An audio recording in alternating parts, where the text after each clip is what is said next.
Jack, JN, on X, one of the cold email gurus in the space.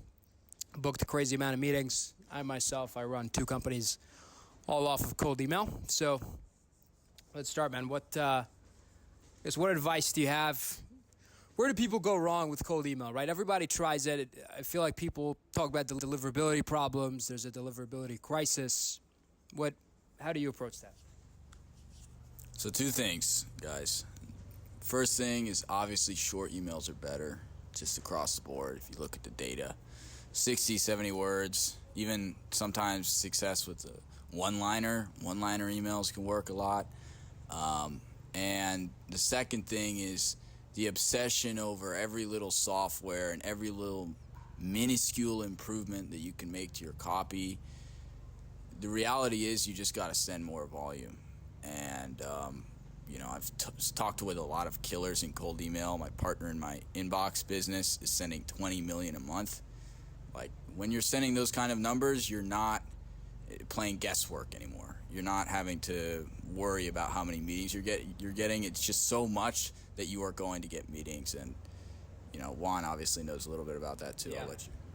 So I guess one of the things I look at when building copy is I try to keep it to 30 words max, if possible 1 line. Yeah. So he's a big fan of the case studies, which works too. And I'll have him talk about it, but what works for me is the one-liner. So I recommend using an if-then statement. For example, the classic model you guys all do, SMMA. If I can get you 15 meetings, and you can close 10K in business and only then you pay me, would that be of interest, right? A very simple one-liner like that tends to be highly, highly effective. Now, case studies are also quite relevant. Jack, maybe you can talk about how you approach finding the case studies, writing about them, and how you integrate them nicely. Do you have any tech stacks? How do you make it work? Yeah, sure. So it's really simple. One-liners, yes, work excellent.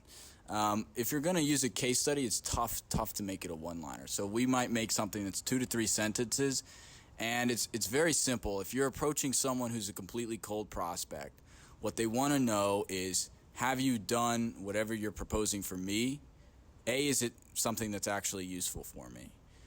Raising capital or something like this, or saving me loads of money, or increasing our revenue. Have you done it for someone like me, a company like ours?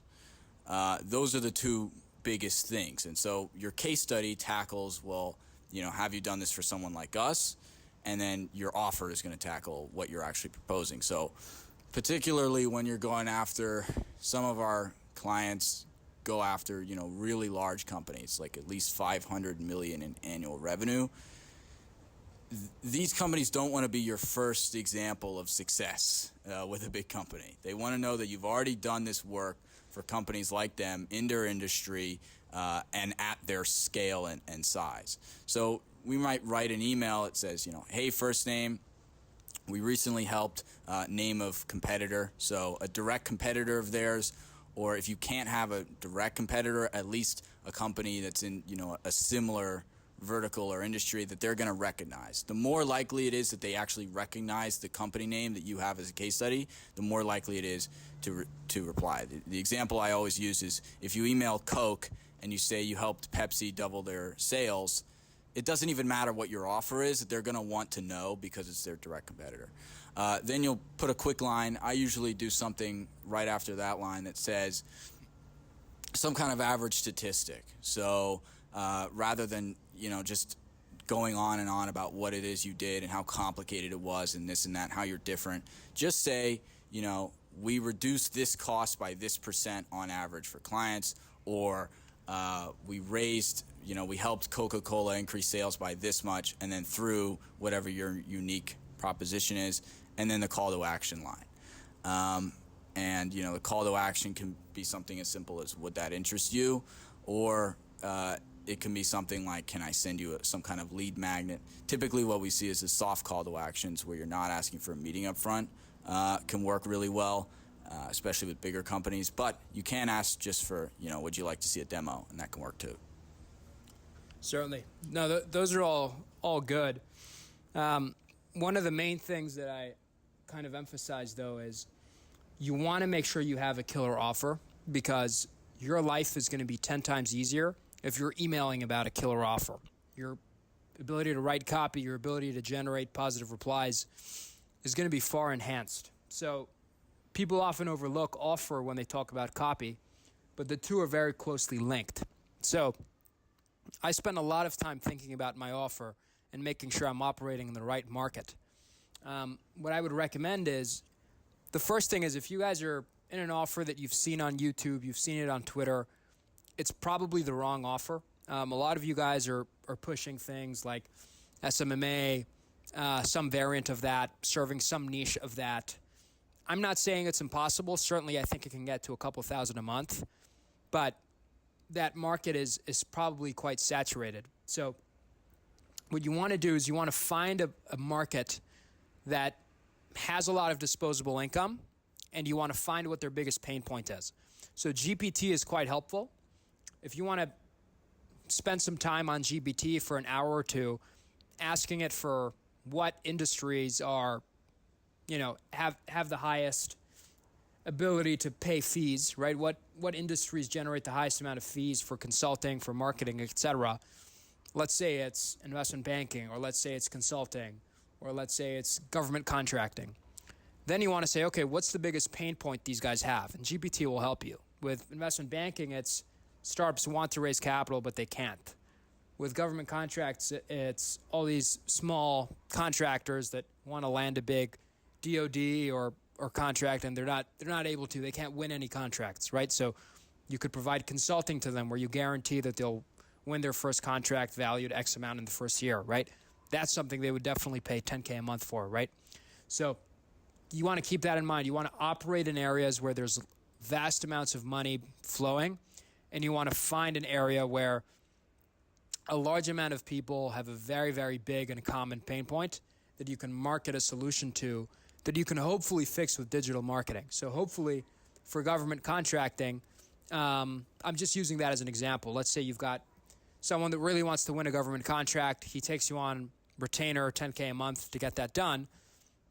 If you can find a way to use digital marketing to do that, maybe you run LinkedIn campaigns targeting government workers in DC. Maybe you run email campaigns targeting appropriations people or procurement people in the federal government, and you facilitate introductions, and that leads to a contract. If you're able to figure out how to do that successfully, then you can position yourself as the solution in a market that really needs you. So I think that's the main thing. I mean, yes, you want to have the copy and you want to have the case studies, certainly, but make sure you're in an offer that something really want. You have an offer that some people really want. Don't make the mistake of assuming they do. And really, the way I validate my offers is, and I'll be very candid with you guys, if I can't collect at least $10K in the first 30 days, it's the wrong offer. I mean, simple as that. When you hit a goldmine offer, you can close your first account in 2 weeks, and it's worth at least $10K. Yeah. What he said there is really, really important. That's the helicopter taking off from the helipad over there. Billionaire's Island. Anyway, they probably have a good offer. Yeah. Anyway. They're not pushing SMMA. Exactly. Right? You have to think about who's in the back of the helicopter. Yeah. Right? Yeah. Exactly, guys. That's a really, really good point, because it's like obsessing over deliverability where you just need to send more volume. The same thing is true with obsessing over your copy when you just have a shit offer, or you're going after a market that has heard this a million times. Like, oh, I'm going to get you 15 calls a month for marketing agencies.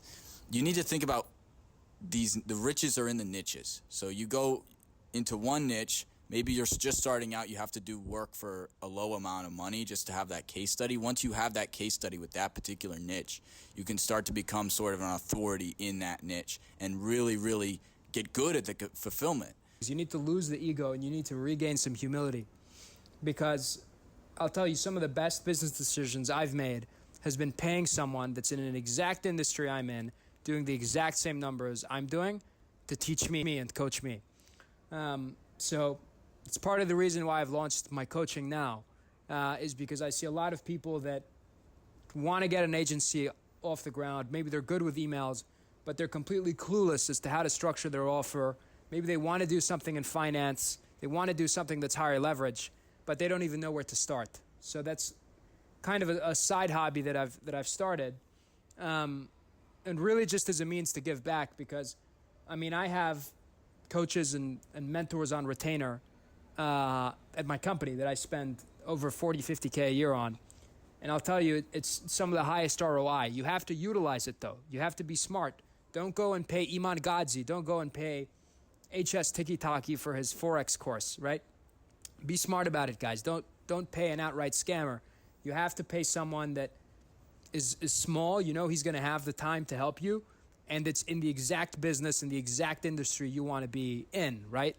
So I would say just some general advice on choosing your coaches.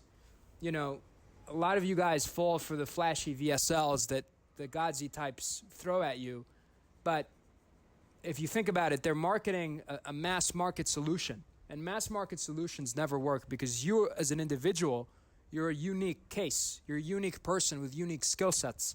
So try to avoid that. And that's why I think you should also avoid, if you're just starting out, the trap of, you know, it's kind of like you get presented with 4 choices, right? It's like you join the Army, you have to pick the branch: Air Force, Navy, Army, Marines. Here it's like, okay, e-com, agency, OnlyFans, or something else, right? Guys, there's no reason why you need to just pick one and then do it at a general level. Certainly, I think pick a model, but then get highly targeted and look to target a niche in that business that's highly profitable. That's the way to do it. The days of just whipping up a Shopify store with an Alibaba product and trying to make it are gone. Same are the days where you send out 1,000 emails booking, you know, pitching performance-only meetings, and you think you're going to land clients, right? You're using strategies that worked 5 years ago, maybe even 2 years ago, and they just no longer work. So you have to adapt to market environments. You have to be dynamic. You have to be fluid. At the end of the day, with online business, the margins that you have are so crazy. You know, like a traditional brick and mortar store, they might have 5 or 10% margins. Online business, you might have 60 or 70. So that means that it's a highly lucrative space that people are constantly disrupting and constantly saturating. So if you're unable to be dynamic, you're not going to survive. If you have a pet store, you can run a pet store for 30 years in the exact same way and make 10% margins. But you can't run an agency for the same way for even 12 months, or it's going to stop working. So if you're not a dynamic person, if you don't have coaches with a pulse in the market that are telling you and counseling you on how to position yourself, you're just not going to survive. One of the key things, I think, is email deliverability. Email deliverability with Outlooks has been very challenging. And so a lot of people using Outlooks have not been inboxing, and that's with the whole deliverability thing. But Jack and I use Google Workspaces because those do inbox, and we have ways to test, we have ways to filter our lead lists by email service providers. And I'm not some kind of tech geek. Like I don't really understand any of this, but I'm in groups, I'm in networking circles, I have mentors that understand emails, and they're professional marketers, and they have the pulse on the market for me. Yep. So that's why you don't want to spread yourself too thin, because if you have 5 lead channels, if you're doing Facebook, LinkedIn, email, and Google ads, then you're going to be spread too thin. You're never going to have the pulse like I do, because I hyper focus on one lead channel. So I think that's a good point to make as well. Yeah. My father, he ran an engineering company. He was one of 12 owners. And what he used to say was to his guys, he was the head of the office of DC, he used to say, if you're not swimming up, you know, business is like a downstream river. If you're not fighting to constantly stay ahead, you're going backwards. So if you're just treading water, you're actually going backwards. And that is especially true in the online business space, like he was saying. And to link this all back in together, the mentors and the people you pay for, I've had the same experience. I'm also a cheap guy with a big ego. And I don't, I'm paying some guy a ton of money, and he's, it's not even that much time for him, et cetera, et cetera. But boy, the effect is crazy how much you can just pick up and accelerate your learning curve. Something that takes you 3-6 months to learn on your own, or even 1 month, you can pick it up in a few calls with a few guys. And oftentimes you get way more than you pay for with the right people. They'll just throw you, oh yeah, here's my guy for this. Here's my guy for this. And you just save yourself a ton of money, a ton of time. I found that most of the times I've invested in that type of thing, it's been one of the best investments I've ever made. That's partially why I flew in at 2:30 in the morning to go meet this guy today. Flight cost me some money, whatever, but the ROI on that is going to be unbelievable. So you have to get out there, meet people. You're not going to be able to be good at all these different variables in your business. Even if you are just focusing on email, like me and Juan, you're always going to have issues. And when you have those issues, you need to have a network. Call this, hey, what's working for you? Those kinds of things, whether it's someone you're paying or whether it's someone you're friends with, I recommend you have both. That type of relationship is totally invaluable and accelerates you super, super fast. Certainly. And that's another thing, guys, is you need to have balls. You need to be able to fucking get on a plane and fly into Panama City on a night flight to meet a random guy and talk business. You need to have balls in business. You need to be doing things that scare you. You might be in an industry you know nothing about. You have no idea how to fulfill. And you have to put on a fucking shirt, put on a brave face, and act like it. And figure it the fuck out. If you're not doing things that scare you on a daily basis in your business, you're not growing, and certainly you're not in a market that you should be in. So that's another thing, is I think a lot of you guys are scared, and a lot of you guys think it's easy, right? The whole point of what we do, the whole point of making money and buying the luxury goods, etc., is that nobody else has them. And the reason nobody else has them is because it's hard to do. So when something's hard to do in business, I know it's the right thing. Now, you don't want to lose it. You don't want to go crazy and be banging your head against the wall, doing something that clearly doesn't work. Be smart. Don't be a fucking idiot. But with that being said, if you're in the right offer and there's something that's highly challenging, that's a good thing. That's a good thing because that's a moat. And that's what's actually going to essentially generate extraordinary amounts of capital and profit to your bottom line. So seek out what's difficult and have that permeate all areas of your life. If you can start to seek out the difficult in everything, whether it's with fitness, whether it's with relationships, whether it's with work, it's only going to benefit you. I can't think of a single time where the easy way out benefited me in any way. So that's something you guys need to keep in mind as well. And that's just a mindset shift. Because a lot of you guys want the quick win. I get a lot of messages all the time. People want to make $1 million on a deal. They want to do private equity. They want to do a private equity deal and make $1 million. That's the wrong thinking. Even if that somehow works, which it won't for you, you have the wrong mindset. And with that mindset, you will never succeed. Stop looking for things that are easy, I think is one of the keys. Yeah, absolutely. And I think everyone's made this mistake, right? Chasing every time, going after some new business model, some shiny object syndrome. Oh, this guy's making all this money with this. First thing is typically when you see someone posting and advertising some crazy lucrative business model, most of the time it's total bullshit, unless it's a very small niche sort of thing. You want to be crafting your own type of thing, but also don't reinvent the wheel and do something that's totally untested and think you came up with some great idea. Something that both me and Juan have made this mistake, funnily enough, in the same sort of sector, of thinking that we've made some new revolutionary concept, business idea, and going and making some fancy website and fancy materials and all this stuff, and then no one bites. The biggest thing, actually a learning I had from the inbox business that I started, was before you're do something and commit a ton of time to something, you want to validate the demand for it somehow. Don't just assume the market wants something, and don't just copy what other people are doing. Actually test it for yourself. So, for example, with our inbox thing, before we had fully built out our inbox infrastructure, I put out a little tweet, and I said, stop paying $5 to $7 per month per inbox, whatever it was. Comment me if you'd be interested in $1 inboxes or something like that. And the tweet went super viral before we even had anything super built. But it validated the demand. It validated the idea before I invested a bunch of time and capital and effort into building out that business. So you need to do that for your own offer, whether it's a software agency, whatever it is. And just like Juan said, you need to have balls. You need to get in there. Don't be afraid to take sales calls. Maybe fucks up. Who cares? There's a billion other people who will buy. The more of those you go on, the more mistakes you make, the more you're actually going to learn. And don't try and shortcut things. So I'm just going to, hire a closer before you've even learned anything about the market yourself. Do things yourself, learn how to do it, and then you can scale up from there.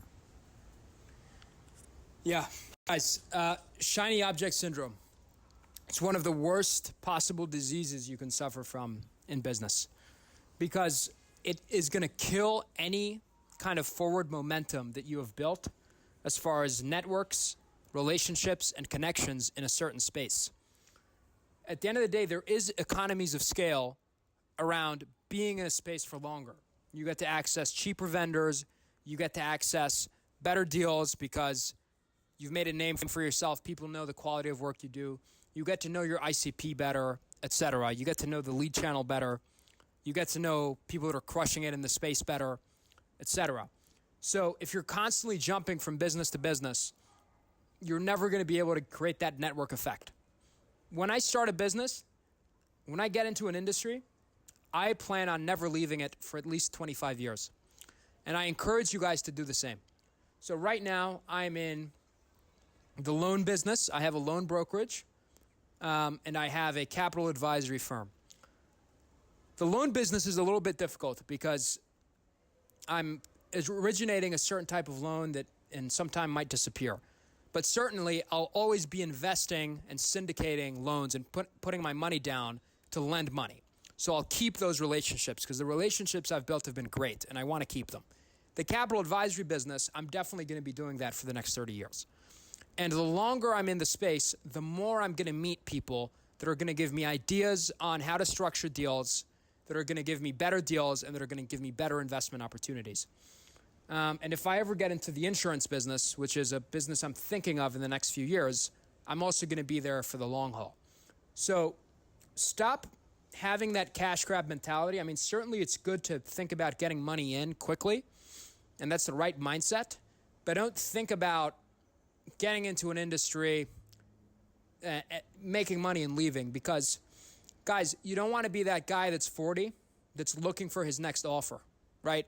I mean, that's got to be the most pathetic, sad thing I've ever seen in my life. You don't want to be that guy with kids that's asking around some guys half his age, like, hey, what offers are cooking right now? Like, let me spin up a campaign. That's fucking tragic. So think about your career. Think about the long term. Position yourself in an industry where you have the chance to have a career and you have a chance to let your earnings grow over time as you mature. Don't get into something like e-com or OnlyFans where the guys making the money are in their 20s and you don't know anybody making money when you're 50, right? Capital advisory, financial services. In fact, the people that make the money are all 50. So I know that in 30 years, my career will still be healthy and it'll be blossoming. So you guys need to start thinking more strategically, I think, and thinking long term. Yeah, I would definitely agree with that. I've had many times where some shiny new thing, I'll try this, try that. Every single time you're starting from zero. Every single time. So why would you do that? Knowing what you know about how compounding interest works and how compounding overall for your life and your skills and your network works.